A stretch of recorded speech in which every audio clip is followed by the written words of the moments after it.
আমি দৌড়ে আসি এই আগুন লাগছে, কারণ ঢোকার কোনো কায়দা পাই না। হেসে ফোন দেই, 3বার ফোন বাজছে, 3বার ফোন বাজছে, ফোন ধরে নাই। 3বারের পর আর ফোন দিয়ে পাই না, বন্ধ কর।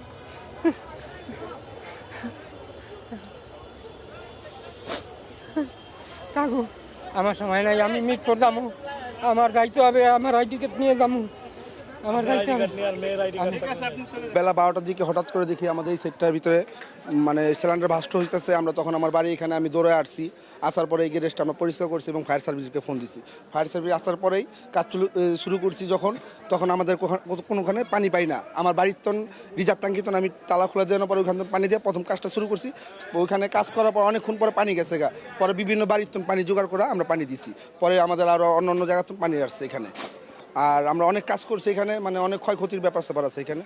আগুন যখন লাগলো মানে আগুনটা কিভাবে লেগেছে, অথবা এই কারখানা থেকেই নাকি অন্য কোনো বিষয়, এটা জানেন কিছু? এই কারখানা তো লাগছে, এখানে আপনার কাজ হয় হলো যে লিকুইড গ্যাস লাইটার বানায় এবং প্লাস্টিকের বহু তাবিজাবি আছে, এই কারণে এখান থেকে আগুনটা লাগছে। কাস্টিক দানাও দেখা গেছে যে ইটা। আচ্ছা, আর আগুন যে লাগলো আসলে এখানে কোনো আগুন নেভানোর মতো পর্যাপ্ত ব্যবস্থা ছিল কিনা? যেহেতু আপনি এখানে থাকতেন, এখানে কি পর্যাপ্ত নিরাপত্তা নিশ্চিত ছিল কিনা এই কারখানায়? না ছিল না। থাকলে তো অথচ যারা আসলো যখন প্রথম আগুন ছোটপাট রাখছে তখন মনে করেন তারা চেষ্টা করতো যে আগুনের নিয়ন্ত্রণ আনার জন্য, কিন্তু এরকম কোনো সিস্টেম ছিল না।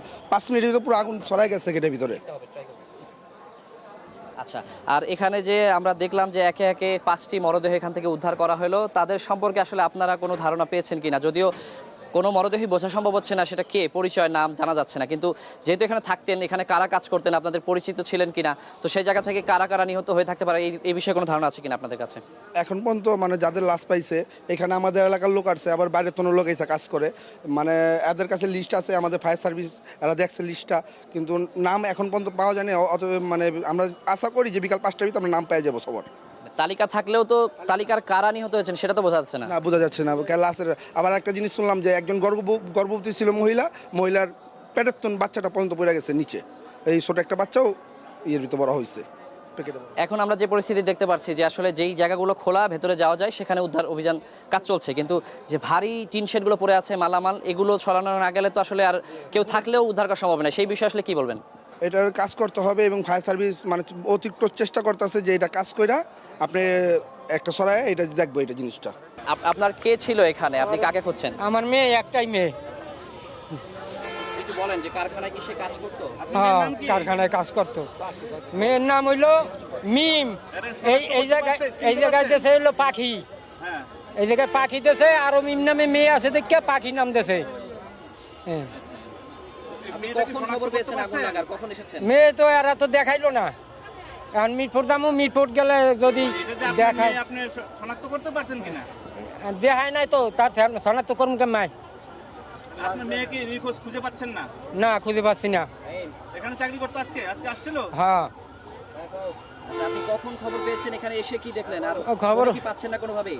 খবর পাইছি, ওই আগুন লাগছে, সবাই কইছে ওই গ্যাসের কারখানায় আগুন লাগছে। হ্যাঁ, শেষে আমি দৌড়ে আসি আগুন লাগছে, কারণ ঢোকার কোনো কায়দা পাই না। শেষে ফোন দেই, 3বার ফোন বাজছে, 3বার ফোন বাজছে, ফোন ধরে নাই। 3বারের পর আর ফোন দিয়ে পাই না, বন্ধ কর।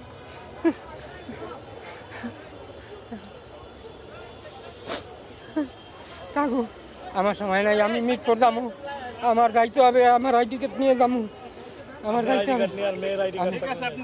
ওটা তো না কোনো থেকে কোনো কিছু আসে নাই, আরো অ্যাবসেন্ট দিলে আরো টাকা কাটতে রাখতো। আমার মেয়ে কাজ করতো, আশা দেখলাম আমার মেয়ে বাসায় গেছে গা, আমি অন্যখানে আসছিলাম, এরপর কাছে তো নাই দিই। আর আব্বু আয়সা দেখে, এখানে আয়সা দেখে মাইয়া পায় না খুঁজা, এরপর গেছে বাসায় যাইয়া, এরপর মাইয়া বাসায় গেছে যাইয়া কান্দতেছে, কিরে কান্দস কে?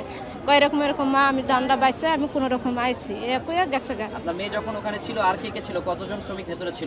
অনেক লোক আছিল, কেউ ইদা বিল্ডিং দিয়া ইদা বাইয়া অনেক লোক গেছে গা ওই জায়গায় যাইয়া। হ্যাঁ, বাইয়া গেছে গা। আর আমার মায়ের গেটটা কোন রকম খোলা আছিল, গেছে গা।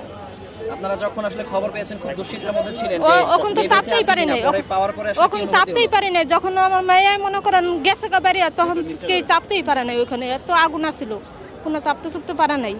তো যখন জানতে পারলেন যে সে বেঁচে আছে আসলে কতটা মানে আশ্বস্ত হলেন?